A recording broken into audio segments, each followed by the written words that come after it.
Business with a servant's heart. Welcome to the podcast. Inspiration, motivation takes. Listen to the podcast. We're all about to talk about life. Our guests will share their life story. We want you to success in life and business. We're ready and we will start shortly. We're gonna talk about life. We're going to speak on business. You're gonna shine bright. We are going to witness. Business with a servant's heart. With hosts Steve, Ramona, and Ray. Inspiration, education talks. Listen to the podcast. Steve, Ramona.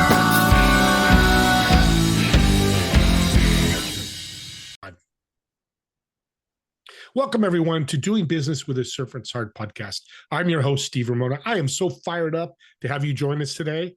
We dedicated this podcast to exploring the idea of doing business and living life with a purpose. Of course, the purpose, having that servant's heart to make a difference and impact in people's lives.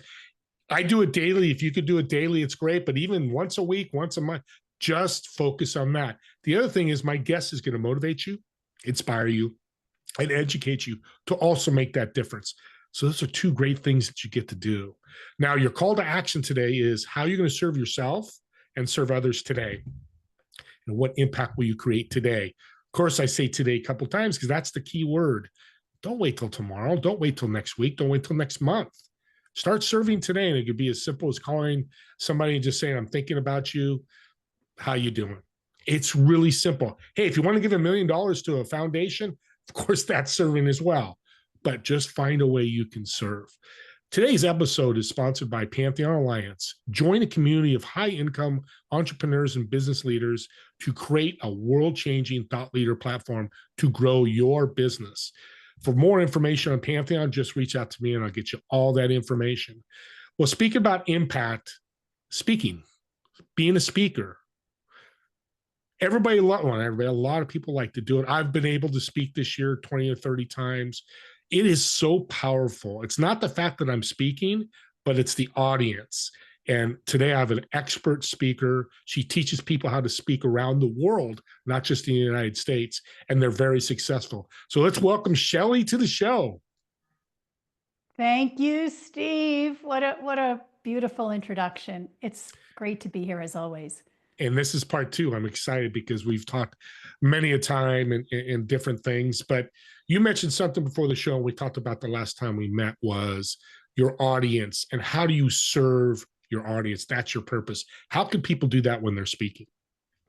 Well, if I just might back up to something you said that you spoke a few times already, and I presume that's on a stage, but the whole idea that I like to share with my audience is we speak every day.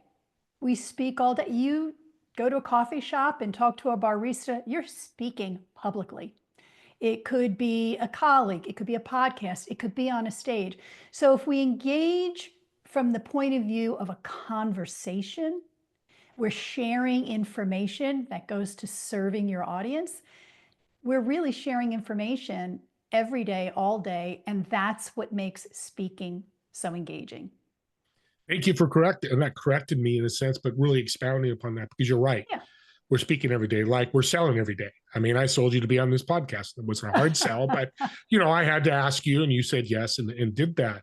What are some tips, not just from the stage, but from all these different ways you talked about to be a better speaker so that you could serve your audience? Well, as I mentioned, we speak every day, and there's a way to find opportunities to speak every day. So there's an exercise that I'd like to put out there where you set a timer for 1 minute and list 3 speaking opportunities, 3 speaking events that are coming up in the next 24 hours. That could be you're going to the airport, so the Lyft driver, if you're taking a Lyft or, Uber. It could be you have a meeting with a colleague. It could be you need to have a conversation with your partner about something personal.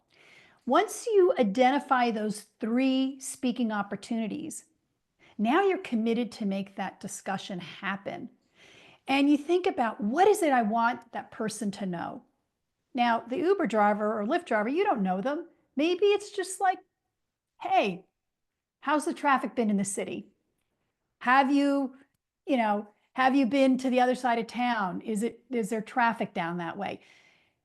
These are ways to commit to those speaking engagements as if they were a bigger speaking commitment. Because what I'm trying to show you is that it really doesn't make a difference. The more you set out there to speak in these smaller moments, it blends in with the bigger moments, and then comfortable speaking becomes more fluid for you. Interesting. Speak better to my spouse, or speak, yeah, I guess that's the right English. Well, it's close enough. I could speak to a crowd better too. They fall on top of each other in a sense, right? It's all a conversation. Every speaking opportunity is a conversation you're sharing, or I like to position it as I'm sharing information in exchange for information. That's even if you're on stage and you're giving a presentation, getting a nod from the audience. Yeah, I understand. That's an engaging conversation. That's how you engage the audience. So let's dive deeper. So now I'm building my brand. I speak better to you, more eloquent, powerful, but authentic and genuine from that servant's heart mentality. My brand looks better, doesn't it? Well, your brand, if it's truly an expression of you, share your stories, share your hero's journey, your X factor. What makes you the podcaster that you are? There are how many podcasts happening around the world? But what makes you different? What makes your show different? Why do I want to tune in? And that X factor, those unique qualities, are part of sharing your story. And that, for lack of a better term, is your brand message at the same, because it's getting to the essence of why you're doing what you're doing. And people understand that when they hear your story. So you said story 3 times, which I love, because when you're speaking, that's the power of this, especially when you're speaking on stage. So let's go to the other side where what should we not do when we're doing speaking and serving? Worry about your ums and ahs, because if that's all you worry about, you're not going to focus on anything else. The truth is, when you talk about things you know, like your story, like your journey, it's something you're reliving in the real moment. So all the ums and ahs disappear because you're recounting something you've experienced. You have a memory of it, and you can talk freely and organically, just like you're speaking to friends at dinner. Okay? There is no set script in those circumstances. And the words may not be perfect, but that's okay. It helps you relax because you're recounting a moment. And when you're not focused and thinking out loud, what is it I want to say? What's the perfect structured sentence? That's where the ums and ahs get stuck in. So let's focus on your story again, something you know. So serving yourself by educating yourself, personal growth, how important is that to be a better speaker? Well, it's part of the journey, I would really suggest. My journey has ups and downs, as I'm sure yours has. There were failures and successes, and I learned from those moments. Accepting those moments and sharing the failures with the successes is all about growth. As a matter of fact, your failures are how you grow. Yeah. You make those mistakes and you learn from the mistakes. Rarely do we set out as an expert out of the can. It takes experience, it takes trial and error. And those stories are nothing to be shamed about. They're things that help us and help others realize there's no shame in that. That's a growth opportunity. That's what I love about stories. My number one, I think you're helping others. Yeah, it's great to tell your story. I was this obstacle overcame, but somebody listening, whether it's a podcast, a speaking on stage, a TEDx talk, we talked about that, whatever, if that story resonates with somebody and you're helping, it's so powerful. That's where your brand really takes off. And, Warren Buffett, all those successful people had failures. Because I've met a few, not Warren Buffett, but I've met 3 or 4 billionaires last year. And they all had their struggles. They all had failures. Well, across the board. Yeah. And I mean, think about it. You could take your favorite superheroes.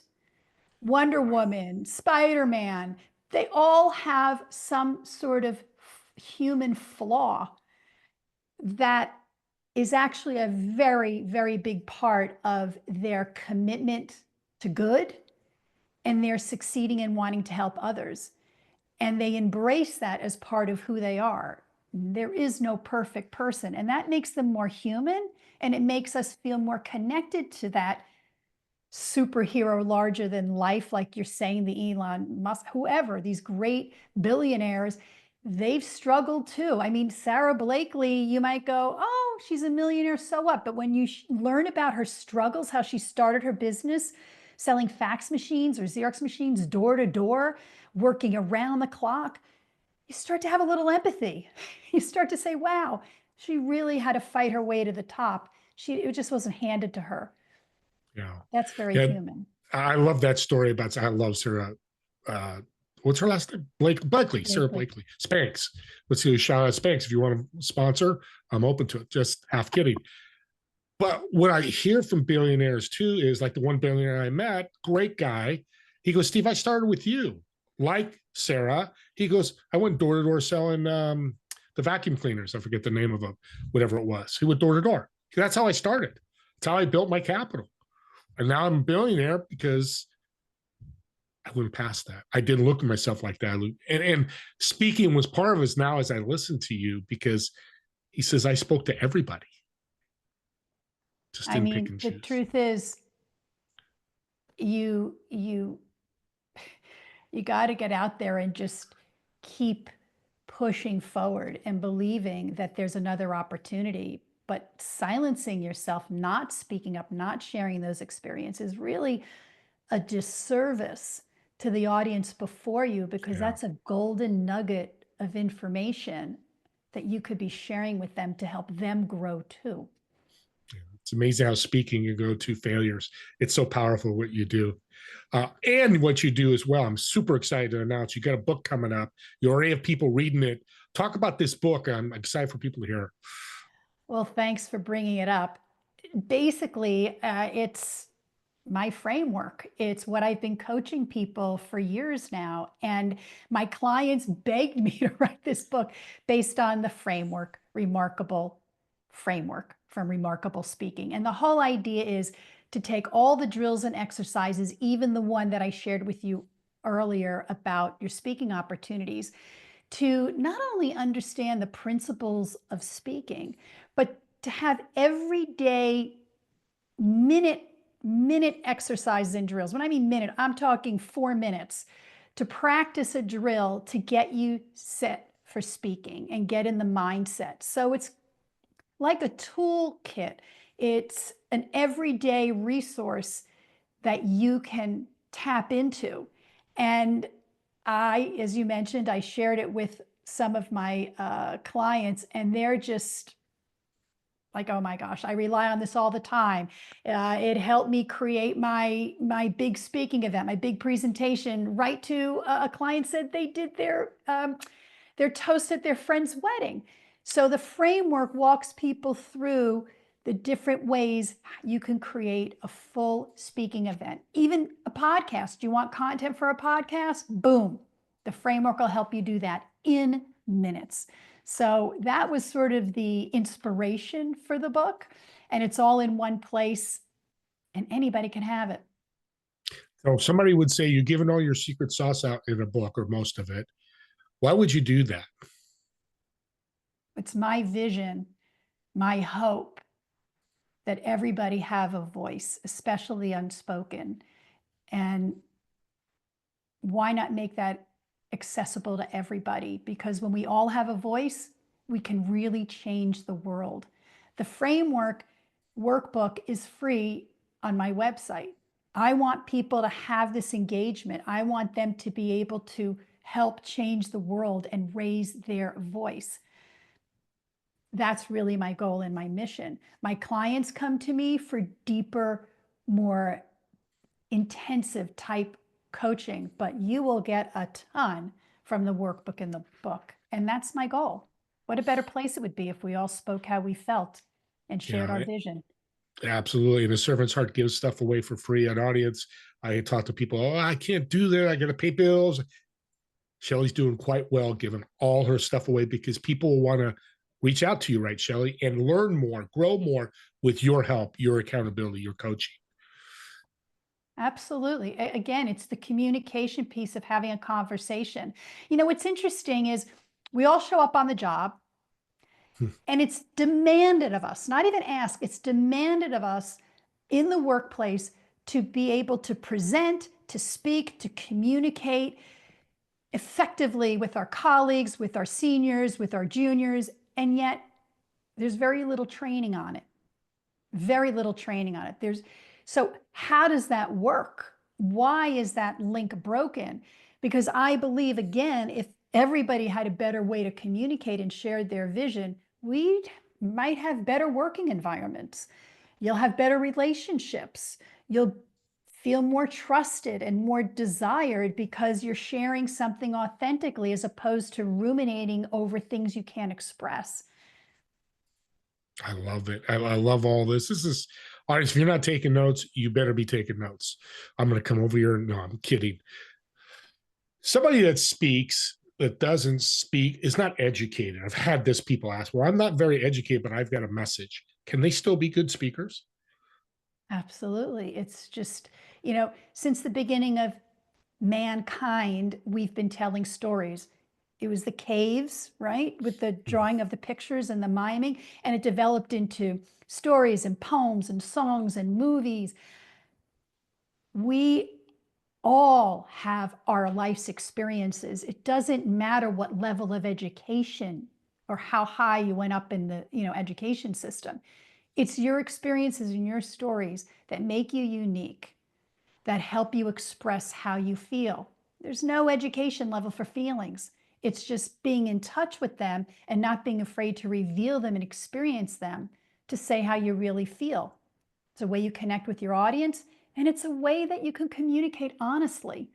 So no, education doesn't have anything to do with it other than asking yourself the questions. That's probably the biggest education piece. Asking yourself, how do I feel about this? Why is this affecting me in such a way? How can I understand the person better? How can I communicate my feelings better? It brings up the Golden Globes were last night. This is January 6th, and a Japanese actor won. Definitely English was a second language, but we could understand half of what he's saying, but his body language and how he was saying it, you could tell he was so thankful he won the award, the energy. But I couldn't, we could barely understand it, but we knew he was excited and very thankful.